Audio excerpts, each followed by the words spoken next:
Hello, I'm Sarah Canavan. I'm an associate dentist and I'm also chair of the General Dental Practice Committee's Associates Group.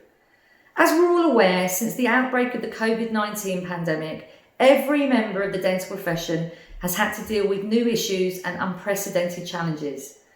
For some associates, one of these challenges has been the discovery that from the outset of the first lockdown, the income due to be paid to them by the contract holders or practice owners was not being passed on. Some of them have even found themselves out of work. These associates are thankfully in the minority, but there are still a large number affected. I want to take some time now to tell you what went on, how the BDA sought to resolve it, and where things currently stand. As we're all aware, the NHS requirement for practices was and still is that all staff, including associates, non-clinical and others, are paid at previous levels. The BDA welcomed this commitment as fair not only to associates and other staff, but also practice owners.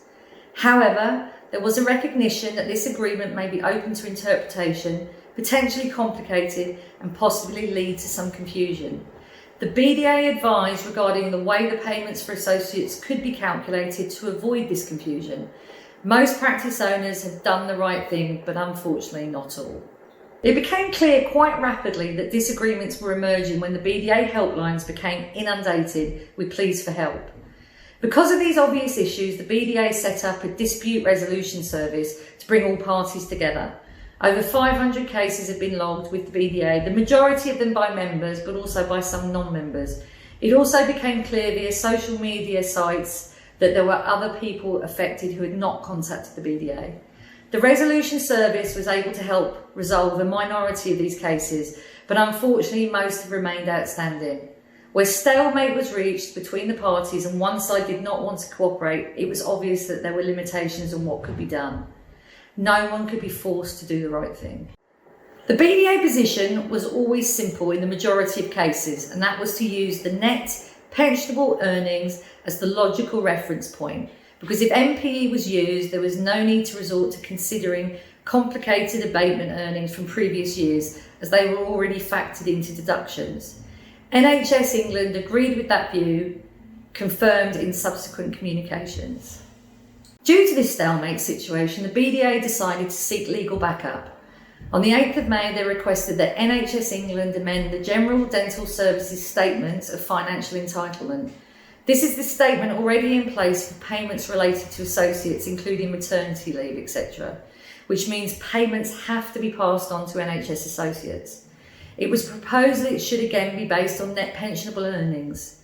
This amendment has to be made by the Department of Health and Social Care. Unfortunately, they have not felt it necessary to make that change as yet. The BDA are still in communication with them about this matter and will continue to push for that change. As there was a lack of progress with the Department of Health, the BDA sought external legal advice from Old Square Chambers to try and further the cause of associates.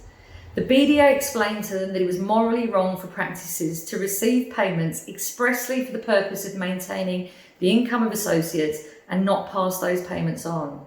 The legal advisors agreed with this, but explained that coming up with a legal solution would be difficult.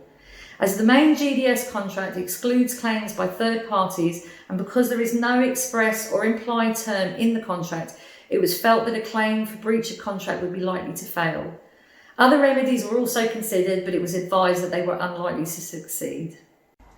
The NHS stipulation that staff, including associates, be paid the same as before the pandemic was done with the right intentions, and the BDA welcomed that. To be honest, if these words hadn't been in the letter dated the 25th of March and then reinforced in the NHS England message in July, many more associates and other staff would be in the unfortunate situation some of our colleagues now find themselves in. The BDA also welcomed the BSA portal form to report claims. However, this doesn't help with those associates who aren't being paid and can't pay their bills or have lost their jobs. The BDA is still pursuing the SFV route with the Department of Health and arguing the case wherever they can. The BDA have not given up on this. So in conclusion, the BDA have been working hard to help associates. Do they have a magic wand to fix all the problems that belie dentistry both pre and post-COVID? No, they don't. Do they continue to work hard to help all members, including associates, equally? Absolutely. Fellow associates, I implore you, use the services the BDA offer.